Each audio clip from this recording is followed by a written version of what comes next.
Boom. We back. The biggest and the baddest. What up? What up? That's on Pella. You in the hood now, baby. I know that's motherfucking right. Real Hotwave. That's funny. All right. What's up? Welcome, guys. Welcome to this very special episode. And yes, it's a very special episode because why? 2-year anniversary. And it's our 20th episode. Look at that. Would you look at that? And tomorrow's going to be the 20th. Yeah. And what's that? 20th of April, which is my birthday. Guys, give it up for an old nigga. A real nigga. An old real nigga. A real old nigga. And I probably look younger than a lot of you motherfuckers out there. True. So, get into it. How are you? How are you feeling? Birthday weekend coming out. Well, it's starting after this episode. Yeah.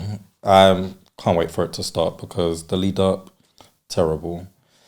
Fucking terrible. But, you know, I look good. I'm sure I'm going to feel good later and tomorrow and the whole weekend. But I'm excited.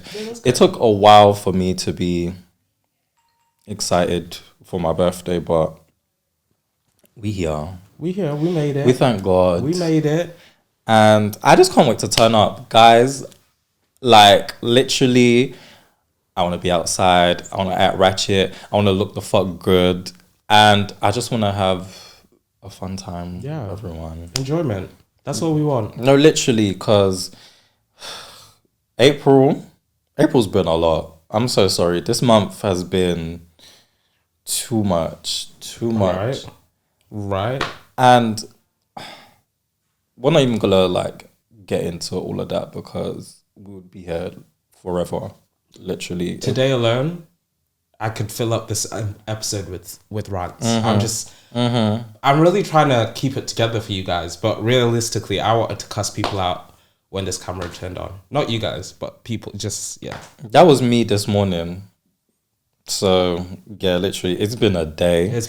But we're here. It drained me. We're here for a reason, and let's get into it. Let's get into it. What are we actually getting into? That's the funny part. Should we start off with Sleaze Mix? So, you know, we love music over here. That's literally what we talk about probably 60, maybe 70% of the time. Mm-hmm.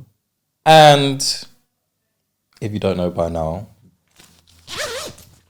we are Barbs. Heels on my tippies. We are Barbs. So, it's only right we talk about the Sleaze Mix that dropped today. Literally today. 5 a.m.? Something like that. Yeah, we was going to talk about it before, but it was like, no, let's wait until we get in our seats. So yeah, I listened to it a couple times on the way here actually, and while I was setting up. But yeah, what are your thoughts? Let's start with when she announced it. Oh yeah. When she announced it, I was like, I don't know who I'd want to. Obviously, she announced it, and then she was like, "Sexy." Yeah, we knew Sexy was gonna be on it. We knew Sexy was gonna be on it. Sexy sent her verse, and she was like, "Oh, but there's 2 other people on it. Who's it gonna be? Who's these 2 other people?" And she said superstars. But I thought I was bugging, but I was right. So she tweeted, and she was like, "The only lady that can stand next to the pink lady is the red lady. The other 2 guys are guys." But I think she deleted the tweet because I remember speaking to someone, and I was like, she said it's 2 guys. Mm-hmm. But then when I went to look for the tweet, it wasn't there. So I think she tweeted it. Yeah, I kind of figured it would be 2 guys anyway. So yeah, because I think I said it in the GCA when she tweeted it as well. But again, I was like, there's no one that I want to hear a remix for this song. And I personally feel like the way this song is written, it's not written to have a remix. Yeah. You know, that like I was genuinely like, even like Sexy's part to the song is the best bit out of all the features. Out of the she has the best sort of feature. But even that, it's like realistically, it doesn't really add anything to the song. It makes it fun for like 2 seconds, but I'll probably still play the original over the remix. Okay. Chris Brown needs to stop rapping. I only like that on Look at Me Now. I don't really like when he raps. Okay. Yeah. The Travis addition to the chorus, I was like, this is cute. Like, this is... Where you twerk, when you twerk, hey. Yeah, like, I was like, this is a part of the song that genuinely feels like a part of the second after Sexy's bit that feels like this is the best part of the remix. Everything after that... But I understand why she did it. I feel like this is more so to just push the song than it is the song actually needing a remix. Yeah. Yeah, but... Will I be going back to it? Maybe like I'll probably listen to it when you listen to it. Okay. But I don't think I'll go look listen to it. Okay. Yeah. Fair enough. Yeah. It's not a Queen mix or like a Fine Line. I mean, Queen mix. I listened to here and there, but it wasn't like something that was like, oh, well, yeah, it's not a fine line mix. That's a whole nother. Yeah. But when it comes to the sleaze mix, when I first heard it, which was like when it dropped at like 5 a.m. because I woke up and it was there. But I was like, okay, like, you know, initially I was actually excited when I saw the feature lineup because I was like, okay, thank Lord, people, this is gonna sound really bad. This is actually gonna sound really bad, but like people on Nicki's level, if that makes sense, in terms of status. These are more her peers. Yeah. Obviously apart from Sexy, but we know Sexy is gonna add the little, you know. But yeah, I was pretty excited when she announced the lineup, and I'm not even like a big Travis fan or Chris Breezy fan. It's just like, oh, finally something to gag at, I guess. But when I heard it, I was like, okay, I get what you mean. I had no idea where this was gonna go. Like, a remix to this song, especially with those people, I'm like, I can hear Sexy on the song, but the other two, I was like, okay, where could this go? But to be fair, let's start with how the song opens. She starts off with her second verse because obviously that's the most memorable verse on the song, which makes sense. But I don't know, that kind of threw me off just because I'm so used to hearing the original. Yeah. But it makes sense, especially because you don't want the song to be however long. But then it goes into Travis's part. And you know, Travis likes to do his whole ooh and the beat switch and everything. And I was like, okay, I fuck with it. I do. And then obviously when he ended his verse with the twerk and the squirt, yeah, he ate that. In terms of Chris Brown, he rapping, like his rapping was okay. Like, he's not like a rapper, so it's not something like, but like, it was calm. Like, in the midst of the song, it was like, okay, like I can hear myself not looking forward to his part, but like jamming out to his part, you know. And then I was looking forward to Sexy's part the most. And she ate. You know what I liked about Sexy's part? Yeah. Obviously, she does what she is nothing new to what she usually does anyway. Yeah. But is the break in between her part with Nicki SEX to Y. I on the that X. Yeah. Like that ate. And it was good to add to Sexy's bit because it added just a little bit more excitement to her bit as well. But overall, it was decent. I feel like it could have went a lot more left, so I'm glad it didn't. But again, I feel like I still do prefer the original just because it's just so iconic. We've lived with it for so long, so it's very, and we know how big that song is. So it's kind of, let's be real, it would have been impossible to top. Yeah, and also I think what makes it hard, I don't think the mixing and the production and the mastering of it's not done. You can tell it was last minute, but it was pieced last minute because literally maybe 2 days ago she was like, yes, you sent their vocals in, and you can really like hear the little chops and stuff. Maybe she'll fix it later, maybe not. Doesn't really matter because I'm sure when you hear it in the environment you're meant to be in, which is the club, you're not really gonna hear that anyway. I feel like it was Chris that definitely said, because I feel like Chris's bit is the weakest bit. Really? Yeah. In terms of Travis's, as much as obviously, I feel like Travis's verse, they had a bit more time to integrate it into the song, which it goes into the twerking. But out of he was probably the last person, Out of the three, his just generally just feels like, oh, put it in the middle. But I feel like because nothing was done with the production, I feel like it's, to me, like, it sounds fine. I feel like the only part where I feel like the mixing was a bit off was because it goes into her second verse straight away. That's already mixed different. And at the end where they're like kind of chopping a script. But I feel like Chris Brown's bit, I feel like I get what you mean with the weakest, but for me, when I say the weakest, I'm talking about probably the least exciting. Yeah, the least exciting bit. And it's not even a bad bit. It's just I was ready to hear sexy, and then Travis added something different. So yeah, the only thing he really did was rap. Yeah.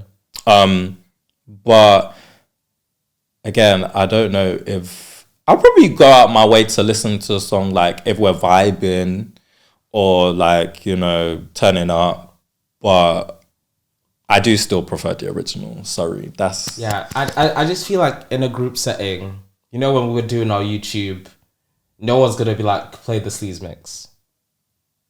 Like, it would have to just come It'll probably be me. Yeah, you'd be the most likely, but I feel like... I'll play it. It would get... You'd only say that after you've gone through a list of other songs. And you'd probably say the regular mix before you say the sleaze mix. I don't think so, you know. Maybe for these first couple of days, but I think after a while you just go back to the regular. I don't know. I surprised myself because initially I didn't even like Fuck the Club Up when I first heard it. I'm gonna be real. Until we went to the club that night, that's when I fucked with the song. Yeah, I don't know what's wrong with him. But he also didn't see the vision and press play either. So yeah, I didn't. So, you know, I feel like songs like this is not, I don't feel like is meant to be, actually, to be fair, I feel like for Nicki listeners, like Barb's, is not really meant for us, if that makes sense. I don't think it's meant for anyone else either.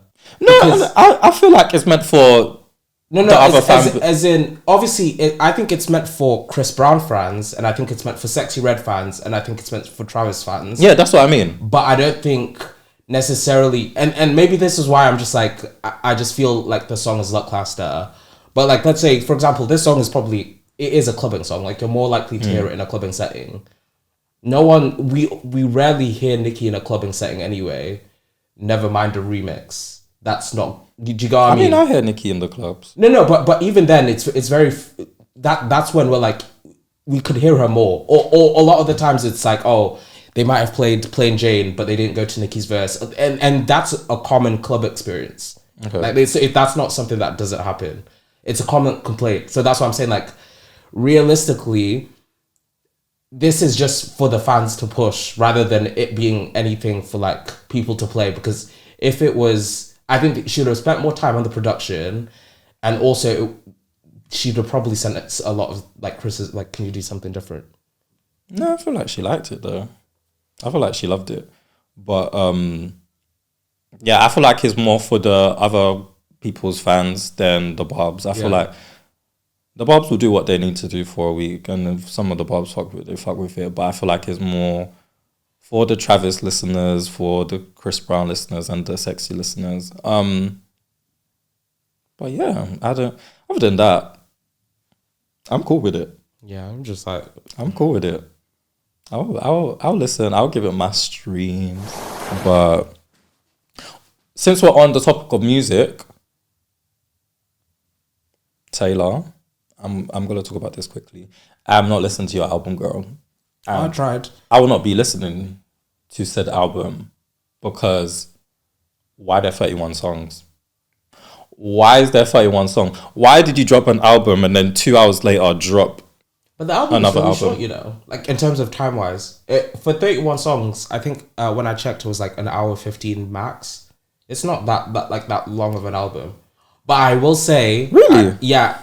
I'm pretty sure that's what it said when I checked. It's not that long of an album. Maybe I'm wrong. Yeah, you are wrong. Oh, how long is it? 2 hours and 3 minutes. Okay, maybe I looked at someone else's album this morning. You looked at Apologies. So yeah, that's a very long album. 2 hours of you girl moaning and humming or whatever you be doing. And this looks like a boring album. No, like, it feels long to listen to.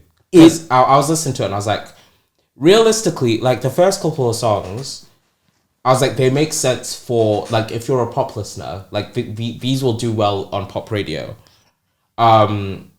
And for a pop song to feel like, when's the next one starting? You need to look. But I feel like she already set the tone for making an album like this because she had her Folklore and Evermore era. Yeah. So it's not like she's fully just, but still, like, girl, like. And the lyrics, girl. Who was writing it? Who was writing it? Tash showed me a lyric and she said something about going to a different decade like, without racist. So I'm like, okay, girl. She's like, a big one. Sorry for the coughing all this episode, guys. But she was like, if I could choose another time, I'd pick 1830, except without all the racists. I'm like, girl, what? What do you mean? Why would you say that? And the girls are gonna go up like, oh my god, like, but and that wasn't the only lyric. There was another one as well that was a bit. But she's a writer, so she gonna make her wahala. And I don't know. I just don't see it with Taylor. Like, she's not my go-to pop girl. Maybe the music blogger was like, why does Taylor have such Taylor? Oops. Taylor. Oh, new name. Taylor. But it's true though. That was an accident, but because the biggest pop radio station in America, they're doing something where they're playing only her and only her old music, I guess, to lead up to the album or something. Biggest streaming debut ever or something. I think I saw that earlier on the way here. Well, I already knew, and I feel like her adding this album, the double album, is just gonna make like the numbers crazy. Mm-hmm. Like, the numbers are going to be, and it's probably numbers we haven't seen since Adele dropped 25. Mm-hmm. So yeah, this is, she's gonna do a big one. Like, obviously, my thing is, like, Taylor is a very well established artist. Mm-hmm. And I'm also talking to, like, the backing that she gets. And obviously, again, she makes you guys money. She makes you guys more. Mm. But if I was a business person and I know Taylor, no matter what, she could drop an album full of her farting and it's going to produce me money. Mm. Why then would I not reinvest the money that I am putting into her PR packages and her pushing into my smaller artists so I can get as much money from them? Because Taylor's going to do numbers regardless. Because her label already has enough money. Mm-hmm. So is not a case of, like, some labels, they have their token person. Yeah. She's with Republic. Mm. They have like 7 token people. Yeah. So you don't really need to worry about what Taylor's doing in terms of getting Like, I hear what you're saying. Like, why can't we just get the money from her? But they could get the money from... Not even just get the money from her. Because like you said, the radio station is doing all Taylor songs. And for that to happen, whether we like her or not, that's not just some DJ saying, I like Taylor Swift, so I'm going to do... They're being paid for it.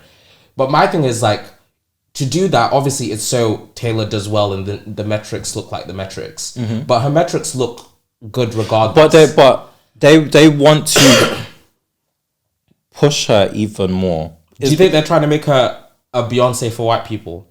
In a way, yeah. But it's like, especially after, like, in the recent couple... Obviously, she's been big, but in the, let's say, last 2 years, especially after Midnight, and this tour she's gone on, like, the biggest tour ever or whatever, it's like they're going to milk it. They're going to milk it as much as possible. They know if they put a little extra coin, they're going to get more. They know if Taylor drops a second album, most artists can't do that, especially at the same time. No matter what, they're going to listen. And they're going to get a lot back. So they don't mind doing the extra games. They don't mind doing the extra because they know it's going to be worth every penny. And again, like, investing in their smaller artists, that's a whole nother topic. But, like, just quickly touching on that, in the most recent years, we've seen how labels have put a lot of money into smaller artists and they get nothing back. No, 100%. But and again, maybe this is more so my issue with the music industry than necessarily. I think it's more the industry than her. I'm speaking more from, not saying Taylor's at fault. Like, Taylor, I'm more so talking about the mind behind, obviously, how we're gonna push the album. People, I was watching a video where someone used to work as an A&R, and they said, like, the role of an A&R has changed, because before it was more about working with the artists to build their brand, whereas now it's you sort of telling them what their brand is going to be. So I'm like, if you have been in the industry for 20 whatever years, which a lot of these people have, and you understand that, okay, if we're looking at our big three, we want to really make someone, if we want to develop these artists so they get to the level of the Taylors, of the Beyoncés, of the Adeles, let's actually cultivate their brand. But to me, it almost seems like the common sense isn't common sensing, because you have people that have this experience. You've obviously done the little whatever it may be that have come and flopped. And you see that there's no point in investing in these little... So generally, do a marketing strategy like JT and actually start someone... Have them like Ariana performing on some steps in the middle of a shopping centre to do promo, like stuff like that. Like, yeah, definitely. Yeah, and that's why I'm like, I don't understand why right now there is such a shift on doing these bigger than ever before, more so numbers, for artists that realistically Taylor's not going to be making music for whenever. But the thing with that is Republic don't need to worry about that. That's what you're talking about is every other label. But they do a little bit because okay, and this is why I'm saying, because realistically they're not setting up for any ground. Well, it doesn't seem like they're setting up any solid groundwork for artists after Taylor. Because as a business, you can't just because you're getting the money now, that doesn't mean you shouldn't have a 5-year business plan, a 10-year business plan, a 50. So what are you doing right now? Right now is when you should be pushing for those younger artists, where they should be getting to be more on the Hot 100. Do we know the smaller artists that's on Republic though? Exactly, but that's what I'm saying. Like, we don't know them because clearly you have enough push to get Taylor to play on the Republic radio. Is big, so there probably is smaller artists that we just don't know that they're on Republic, so we don't know. But because realistically, when we talk about artists, small artists struggling, is usually because we know about it because they're on a different label. So when we talk about Atlantic, for example, we know their artists is struggling because it's in our faces a lot more. with like. But then again, my argument to that is if you're not even heard of, there's not that many artists we can say that they are heard of. Let me look at. At what point will you get to the stage of then being able to follow up the greats? Because yeah, obviously we don't hear about their struggle, but are we hearing about you at all? And that's why I'm like, I don't understand the strategy in terms of the way it's working. Zendaya's on Republic, girl. Because do you get what I mean? Because even if we're going back to 2010s, it's like the smaller artists, we'd still hear them next to the greats. I feel like the only people, but that's not really artists. Wow, they got so many big artists on there. Yeah, they got Morgan Wallen. Jesus Christ, that label got too much money. I mean, they earn like a third of music or something like that. Yeah, that label got too much money. That might be their problem. They're too focused on the now. Yeah, I think they're very much. It's a more and again, but that then ends up being a detriment to the music experience we have, because music doesn't feel the same as what it used to. If you ask anyone, like it's not. Yeah. It's in all aspects. So, what's up, Hotwave gang? I know you're busy enjoying this episode or whatever, but please make sure you follow us on the streaming platform you're listening to us on right now. So that means whether you're listening to us on Apple Podcasts, SoundCloud, or Spotify, make sure you hit that follow button. And if you're watching on YouTube, make sure you like, comment, share, and subscribe. Don't forget to subscribe. I know that's right, because I know you want to be a part of the exclusive Hotwave gang. So, if you want to join the gang, be sure to follow us on our socials on Twitter or X, TikTok or Instagram. Hit us up. And if you want to, become a part of the conversation, hit us up in the DMs to give us stories, dilemmas, or, topics that you want us to talk about. Alternatively, email us at hotwavepodcast@gmail.com. You know what to do. To the month. So guys, welcome back. And now we're going to get into some key issues, where we just hear from you guys, what you got to say, what you need advice on. Yeah, everything and everything. This is your part to be a part of the show, so make sure y'all be submitting those questions and those topics and all of that. But yeah, we're just gonna answer some questions and get into some things. What's the first one? The first one is actually very funny, actually. So the first one, actually, let's start off with something wholesome. What is the best thing about having this podcast? So the best thing is we get to get shit off our chest and we get to put it out for everyone to listen and to agree or disagree with what we have to say. But yeah, like, it's literally just having conversations that we'd usually have amongst us two or our friends, and you get to see our sexy faces along with it. But yeah, I like the whole interactiveness of this platform. For me, so I used to watch like a lot of panel talk shows. So The Real, I was there. The View, I was there. The Talk, I was there. And I really I enjoy having like heated discussion. Like I love talking. Oh yeah, girl. I love to play devil's advocate. I will make you believe I believe something so strongly and have no belief in it at all. Just to trigger something. You can cut this out, but you get that from your dad. Yeah.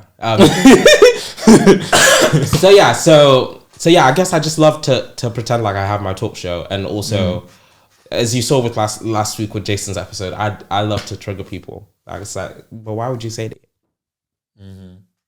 But it's good. It's good. We need that on the show because I feel like what's the point of a show where everyone agrees on the same thing? Yeah, What no, is the point? because I feel like out of the two of us, I'm more likely the one that would get us cancelled. Yeah. Yeah, Oh yeah. Yeah. yeah, I'm media trained. yeah. I mean, I am media trained, but I'm just gonna say what I think, and I won't care.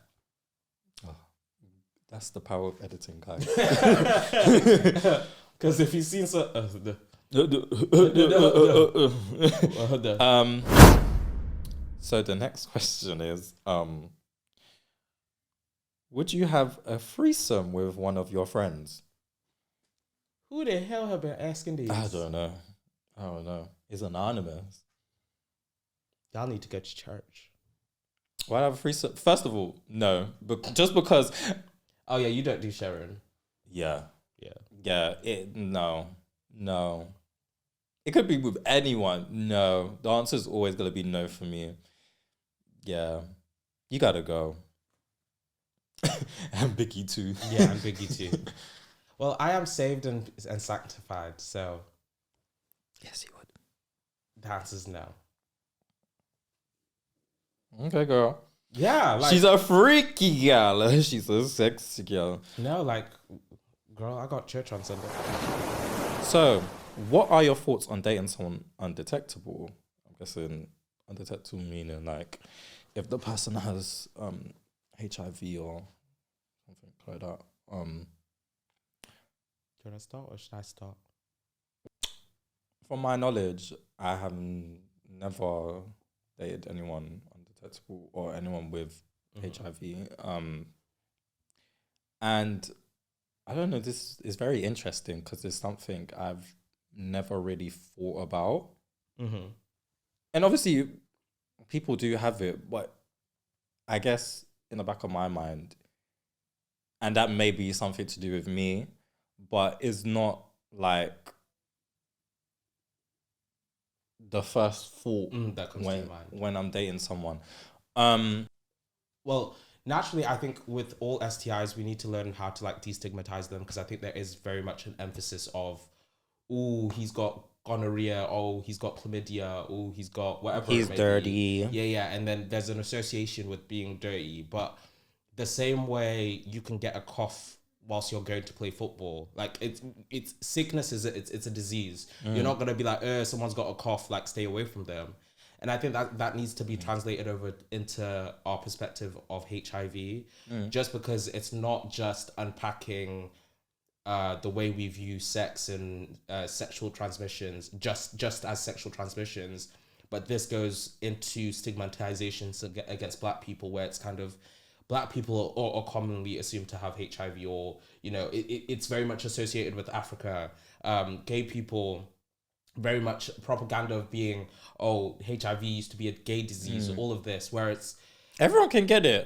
yeah, everyone can get it. Same way you can catch COVID, you can catch HIV. Same way you can catch HIV, you can catch I don't know, mumps or whatever it may be. So, I try not to stigmatize it, but I can't be ignorant and just be like, oh, these the foundations of my introduction to HIV aren't rooted in those thoughts or in those fears.